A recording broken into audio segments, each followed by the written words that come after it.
There is a hurricane. You can see that little pinhole eye. It's getting close to making landfall. In fact, let's show you the pictures that we are getting in here, a live shot. This is from Port Manzanilla, or I should say La Manzanilla in Mexico, where the surf is beginning to pick up. The winds are increasing. This is courtesy of earthcam.com.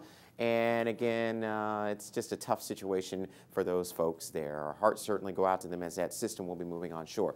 And as Justin just talked about, Hurricane Patricia off the western Mexican coast has grown into a monster Category 5 storm.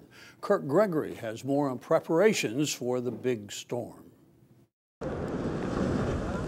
Mexican authorities have issued a state of emergency, and people are bracing for sustained winds of 200 miles per hour. I think to anyone on the coast, it's extremely dangerous.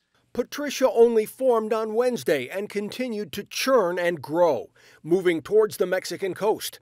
It's expected to make landfall near the tourist resort of Puerto Vallarta.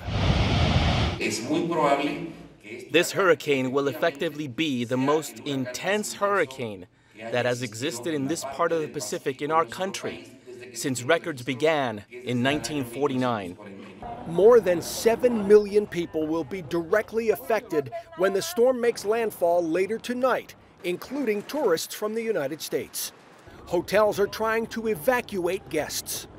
I'm just worried because, if we don't get out of here, and we drove into town to get out, which is not the direction we wanted to go. So if we don't make the flight, then we are riding it out here.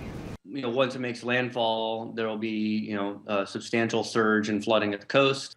Forecasters are calling Hurricane Patricia a historic storm and are advising people to move as far inland as possible.